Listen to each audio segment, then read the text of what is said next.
Occasion ఏదైనా location ఎక్కడైనా తెలుగువారి వేడుక అంటే ఆలివ్ మిఠాయి ఉండాల్సిందే.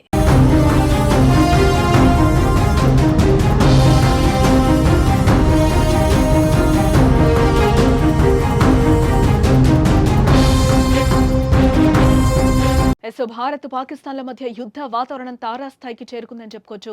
దాడులు ప్రతి దాడులతో రెండు దేశాల సైనికులు విరుచుకుపడుతున్నారు. ముఖ్యంగా భారత్ ఉగ్రవాదులే లక్ష్యంగా దాడులు చేస్తుంటే పాకిస్తాన్ మాత్రం ఉగ్రవాదులను కాపాడేందుకే భారత్తో పోరాటం చేస్తోంది. ఈ నేపథ్యంలోనే ఎల్ఓసి వద్ద దొంగ దెబ్బ తీసేందుకు కవ్విస్తోంది. అయితే ఇరు దేశాల మధ్య ఉద్రిక్తత వాతావరణం నెలకొన్న తరుణంలో Pakistan army chief general Asim Munir కు అమెరికా విదేశాంగ కార్యదర్శి మార్క్ రూబియో ఫోన్ చేశారు. భారత్తో యుద్ధాన్ని ఆపేయాలంటూ సూచించినట్లుగా తెలుస్తోంది.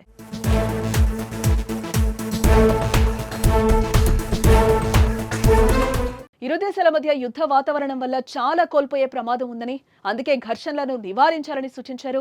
భారీ ఘర్షణల వల్ల రెండు దేశాలకి తీరని నష్టం కలుగుతుంది. దౌత్య దేశాల నాశనం తాము కోరుకోవడం లేదన్నారు. అందుకే దాడులు వద్దంటూ వివరిస్తున్నారాయన. అయితే పాక్ ఆర్మీ చీఫ్ కు ఫోన్ చేయకముందే భారత విదేశాంగ మంత్రి జైశంకర్, పాకిస్తాన్ ప్రధానమంత్రి షెహబాజ్ షరీఫ్లతో విడివిడిగా మాట్లాడిన ఆయన ఇరు దేశాలు ఉద్రిక్తతలను తగ్గించాల్సిన అవసరాన్ని నొక్కి చెప్పారు. ఉగ్రవాద గ్రూపులకు మద్దతులను అంతం చేయడానికి పాక్ ఖచ్చితమైన చర్యలు తీసుకోవాలని పునరుద్ఘాటించారు. ఇరు దేశాల మధ్య భవిష్యత్తులో ఘర్షణలను నివారించడానికి నిర్మాణాత్మక చర్చలకు అమెరికా సహాయం చేస్తుందని రూబియో చెప్పినట్లుగా సమాచారం. అటు అమెరికా అధ్యక్షుడు డొనాల్డ్ ట్రంప్ కూడా రెండు దేశాల ఉద్రిక్తతలను తగ్గించుకోవాలని కోరిన విషయం తెలిసిందే.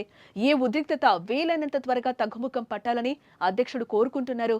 దశాబ్దాలుగా ఇరు దేశాలు ఒకదానితో ఒకటి విభేదిస్తున్నాయని ఆయనకి తెలుసు అని white house press secretary Karoline Leavitt అన్నారు.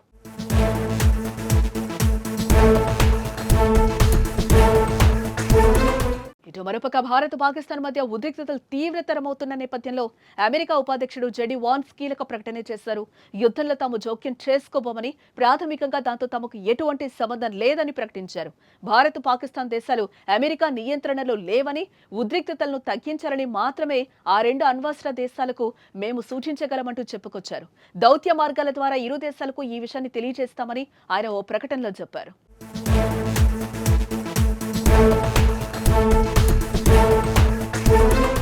ఇకపోతే ఏప్రిల్ 22న జరిగిన పహల్గామ్ ఉగ్రవాద దాడికి ప్రతీకారంగా పాకిస్తాన్ ఆక్రమిత కశ్మీర్లలో 9 ప్రాంతాలను లక్ష్యంగా చేసుకుని భారత్ సైనిక దాడి చేసిన ఆపరేషన్ సింధూర్ తర్వాత రెండు దేశాల మధ్య ఉద్రిక్తతలు పెరిగాయని చెప్పుకోవచ్చు. అప్పటి నుంచి జమ్మూ కశ్మీర్, రాజస్థాన్, పంజాబ్లోని భారత సైనిక స్థావరాలను లక్ష్యంగా చేసుకుని దాయిది దేశం చేసిన డ్రోన్, క్షిపణి దాడులను భారత్ సమర్థవంతంగా తిప్పికొట్టింది. పాక్ తాజాగా రెచ్చగొట్టే చర్యగా జమ్మూ కశ్మీర్ నుంచి గుజరాత్ వరకు అంతర్జాతీయ సరిహద్దుతో పాటు నియంత్రణ రేఖ వెంబడి భారత్లోని 26 ప్రదేశాల్లో సాయుధ డ్రోన్లతో దాడికి పాల్పడింది.